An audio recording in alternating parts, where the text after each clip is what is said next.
Okay, so now we're still staying on the topic of motivation, but now we're moving into Chapter 6. We're going to be talking about some other different motivational theories. So in this chapter, we're going to look at some of the differences between social learning theory and reinforcement theory. So we had introduced those in our last chapter. We're going to elaborate them a little bit more. We're going to talk about how self-managing can be useful in developing a motivational program. We're going to go through some of the expectancy, equity, and goal-setting theories a little deeper and how you can use them to motivate employees. And we'll define intrinsic and extrinsic rewards and how these can help influence employee motivation. We'll also explain some of the reward programs found in high-performing organizations, and you'll see some of those outlined in the book. And we're going to understand some of the strengths and weaknesses of some of the non-traditional rewards programs that are used in organizations. Traditionally, organizations have rewarded employees with salary. Nowadays, there's so many startup companies that they want to reward them with stock options, and sometimes this has even replaced salaries and bonus as a significant part, particularly of executive pay. It does place a lien against the company, and when exercised, it reduces the value of some of the other stocks. It also may reward one person and distress others, so they may get a $50,000 salary and $1 million in stock options, and when they cash that in, it looks a little different in terms of behavior and motivation. One of the fundamental processes underlying behavior and motivation is we want to provide motivational factors that have enduring change. We don't want to have to keep developing aspects in our organization for motivation that we have to keep applying over and over again. Once we create a change, we like it to last. We want changes that are adaptive and promote effectiveness, and we want to eliminate anything that's ineffective or non-adaptive for our employees. Again, we're going to talk about social learning. We introduced a little bit about learned behavior in the last chapter, but social learning is something that's being talked about more and had not been played up as much in previous research. But they are finding how important it is about how behavior is acquired through observation and imitation of others in a social context. So there's a lot of continuous interaction. People process that cognitively. They do things behaviorally, environmental determinants, and some of this can be positive or negative. So if they see people stealing copy paper, they think that that's okay because if they don't get punished for it. So you need to watch out. This is almost like role models or mentoring in organizations. So certain behavior causes certain behavior throughout the rest of the organization. Social learning introduces vicarious learning, like I talked about, modeling, symbolic things like whether how they pay attention to things or reward things, people exercising self-control. We look at self-efficacy, which is a central part of social learning, which has different dimensions, where how important it is, how strong it is, and how generally it applies. One thing that is well known in some of the learning theory is this, and motivation, is this Pygmalion effect, that if I actually think that you're going to perform well, then you probably will. They did some research years ago with some kids, one brown-eyed and one blue-eyed, and they asked the teacher, they told the teacher that the blue-eyed kids were smarter than the brown-eyed kids, and at the end of the year it turned, and there actually was no statistical difference between the kids, and at the end of the year the blue-eyed kids actually did perform better, which is a good example of the Pygmalion effect. If they do think that there's some projection that a certain behavior might lead to a certain outcome, then they might even be treated differently. Operant conditioning is learning that occurs as a consequence of behavior. So operants are those behaviors that can be controlled. So that's why we talk about operational, by altering and reinforcing punishments. It is a little bit of a form of behavior modification because people learn by reinforcement in different ways. Some example of operant conditioning would be like initially we have what we call an antecedent, where we say, okay, this is the job you have to do. We have a memo to prepare that says you need to prepare a budget, so that's sort of the stimulus. The employee actually prepares that budget, and so that's the operant response. It's the behavior that they do. And then the consequence is if they got praised for it or if they got criticized for it, it sort of reinforces the activity. And if they felt a sense of satisfaction over praise, or if they rejected over some criticism, then that can lead to future behavior. The principles of operant conditioning have to do with ideas about positive reinforcement, that we want to We want to reward behavior that we want to have continue, so increases the likelihood of that behavior happening again. So if they do the budget well and we reward them for it, then they'll probably do it well again. Negative reinforcement actually strengthens a behavior because the behavior removes some of the painful or unpleasant stimulus. So if we tell them that they had done the budget inappropriately, it's negative, but then they know not to do that again. They don't necessarily get punished for it. Punishment is if we if we say that you're late for work, you're going to get docked, a certain percentage of your pay, and then we do that, then that's punishment. And extinction is when we actually try to just make a behavior go away. Like if someone, in your book it talks about this, but if someone tells, jokes that aren't appropriate, then nobody laughs, pretty soon that employee will stop telling jokes that are inappropriate, and it really extinguishes the behavior by ignoring it. We can do behavior modification, but we have to identify and define that behavior. Can it be seen? Can it be measured? We need to provide a baseline from which to determine if that behavior is changing, so we need to monitor that. One of the things we do is we look at what we already saw in one of our previous slides of, what's the antecedent? What is the task that we're asking them to do? And then we look at the pinpointing what are the critical behaviors. Like, for example, doing the budget. So that's the antecedent. The behavior is how they do it, and the consequences associated with that is whether they were praised or not. Then we need to develop an action plan and evaluate that behavior. In the antecedent, we want to know, does the employee know what is clearly expected? Are the standards clear? Do they know exactly how that budget is to be prepared and how it's to be done? And then on the behavior, can the employee actually do that?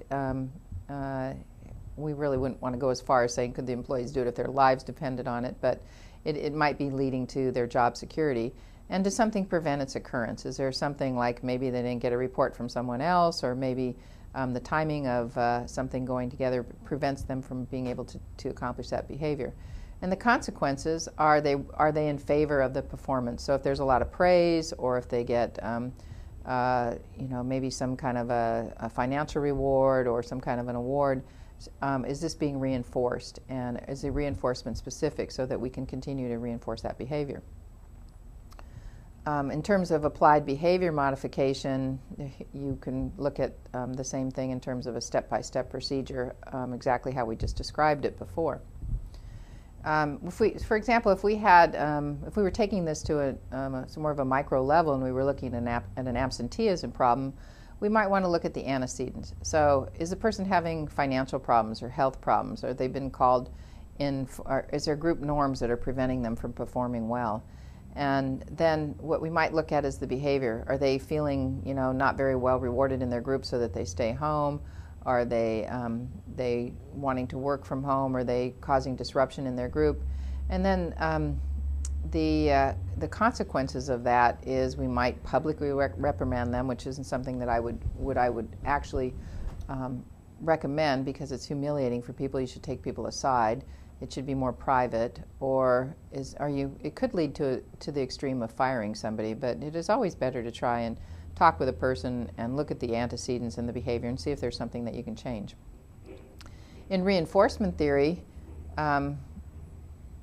we want to try to make sure that we reduce absenteeism, we improve the quality of productivity, and we want to make sure that employees have safe behaviors and that those improve.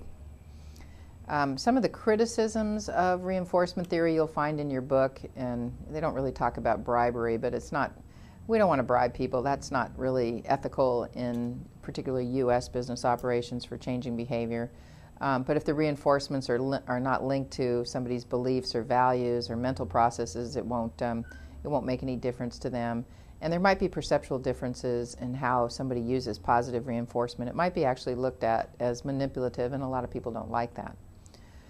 When expressing appreciation and reinforcing good behavior, one of the ways that you can do that is to describe the desired behavior in specific terms. Like, when you prepared that budget, I liked the way you made the columns clear, that you showed exactly by some of the notes that you put in the side margins why there were some discrepancies and explain why the behavior, next you might want to explain why the behavior is good for the organization. It helps us when the chief financial officer goes back through to reconcile that, and you've made those documents, and then include a personal expression of thanks, like that was a great job and it's helped us get our reports and our financials done on time within budget. In terms of behavioral self-management, people facing responses that are alternatives that have different consequences, we might be looking at the fact that we talked about cognitive dissonance in one of our last chapters, where people, what they're asked to do is in conflict with some of their value systems, and that might be affecting the reward process that we're looking at in terms of motivation. And then we have a self-regulation model that was outlined by Kafner. And this is important, and it goes along with when we actually start talking more about emotional intelligence, that people might need to pay attention to what the situation is and do a little bit more reflection. So they might monitor, they might evaluate, such as, is this boss somebody that I can work with? Is he a little bit like the other one that I like so much, for example, Tony? And then self-reinforcement, saying this person seems to like me, likes my work, and I think we're going to get along well together. This is a little bit more of a self-regulation model. Moving on to goal-setting theory by Locke, we have some key concepts. First of all, establishing those goals, making them something that a person wants to achieve, or how that might direct their behavior, and how specific those goals are. Is it a performance that they can actually achieve? How difficult is it? How intense is it? How, the process of setting a goal, and the commitment that they have to actually achieving it. Do they lose interest, or they sustain it throughout the process of doing the work to attain that goal? Some of the core steps we want to look at is some of, how a main thing about looking at goals is how specific is that goal? How difficult is it? How intense? And what's the commitment? Something we just talked about. And then we want to know, in terms of how we might modify it, what we might do to make it more fit with if we haven't made.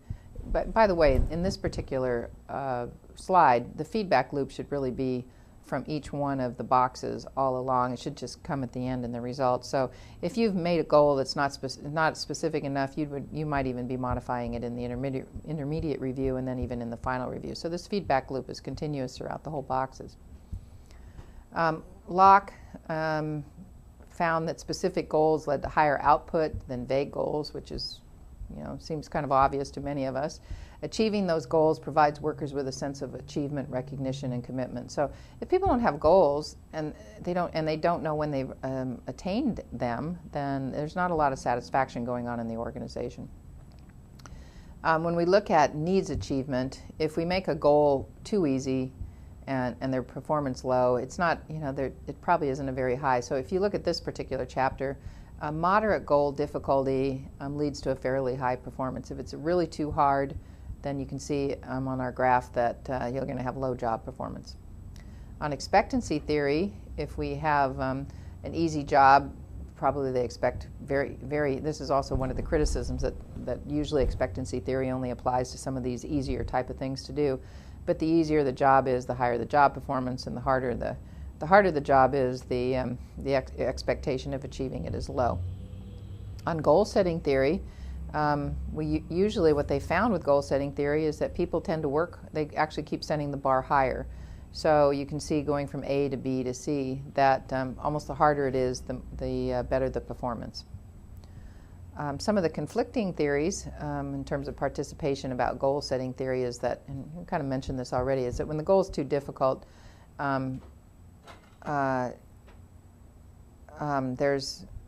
there's not that much difference in the commitment or performance, whether the goal is assigned or not.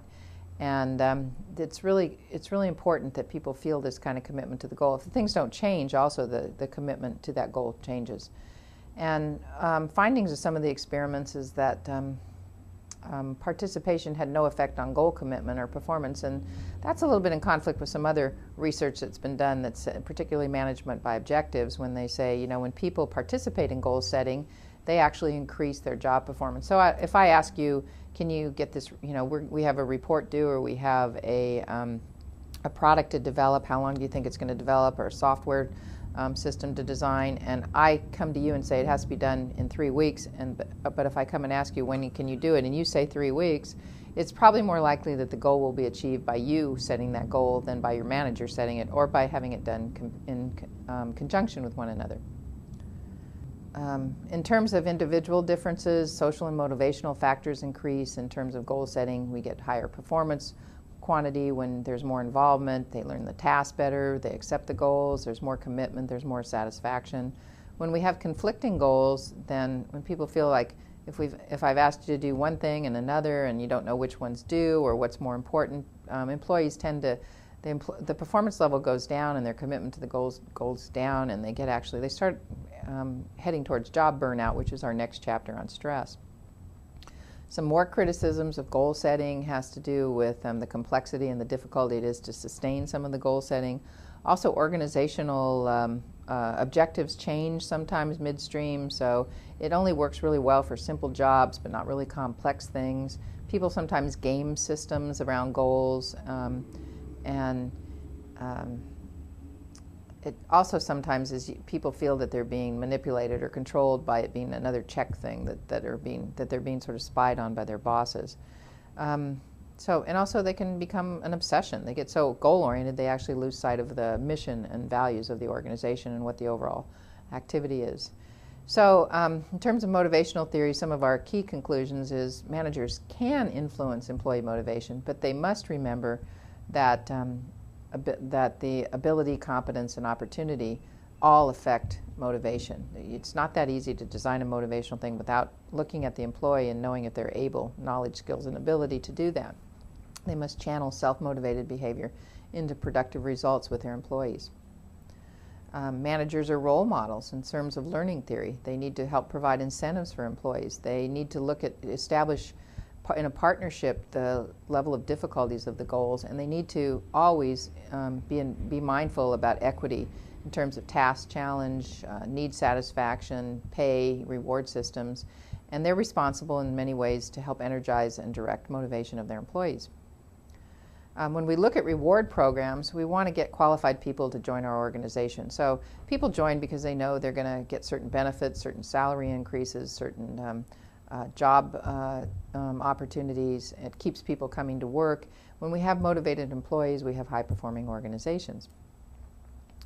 So if we look at the reward process here, we have, we have the fact that there's a motivation to contribute. We have ability, we have experience, and when that's there, then we do have high performance, we do get rewards, and we do get satisfaction, and we tend to have this cycling back in a feedback loop. Lawler, in terms of reward satisfaction, he states that how much is received and how much the person feels should be received, and it should be done in comparison with others. So, people are always applying equity theory, and Lawler said that reward satisfaction is influenced by how people relate to other people in terms of what they're getting. And reward packages should be, something to, if you don't pay people enough or reward them enough, or it needs to be sufficient to satisfy the needs that you've identified. It needs to be equitable, and it really should go towards the individual, not like reward some person when another person didn't do their job. Extrinsic, some examples of rewards extrinsically are salaries, wages, benefits, recognition, promotions.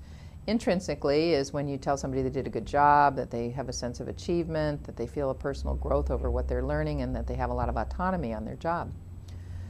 When in regards to rewards, turnovers, and absenteeism, managers do influence attendance behavior. Punishment, establishing bonuses, allowing employee participation in developing plans always has some kind of a role in whether employees show up for work, or whether they leave their jobs, or whether they feel satisfied with what they're doing. Absenteeism reduction is often determined by how people value their jobs and the rewards, and whether they see a relationship between showing up for work and getting rewarded. Each person has different needs. These are key points again, that the manager should consider the individual, and those rewards should be valued by the employees. In terms of commitment to the organization, employees need to have a sense of identification with the organizational goals. So even though this chapter has been, or this whole couple chapters have been about individual behavior, we're still wanting to take into account the whole organization. And the employee ought to be involved in some of the organizational duties and be able to develop a sense of loyalty for the organization. We could use intrinsic rewards to develop that organizational commitment by giving them opportunities to achieve, having different job promotions and recognizing them and developing a system where they feel a personal importance or self-esteem. And some of the reward systems, in your human resource management class, you'll probably talk a little bit more about this, but employees being able to have cafeteria-style fringe benefits where they can pick and choose the benefits that apply to them. A younger employee may want a different kind of health care plan than an older employee that might be taking care of an elderly parent or looking at some other issues if they have children in terms of health care. They might want to bank time off so that they can have longer vacations. We might look at basing pay on how many skills people have. And there's an example in your book of a company that when people get certain skills, they get a pay increase or a job promotion. And gain sharing is when the whole organization shares in the growth and benefit of the company, and they all share in the profits. Some of the reward criticisms that go on is if they're done inappropriately, relationships could be hurt. Some of them may be looked at punishment. Some of them might be, Skinner, in terms of behavior modification, some people have some issues about that. And it might discourage some risk-taking because they're worried they might not get rewarded.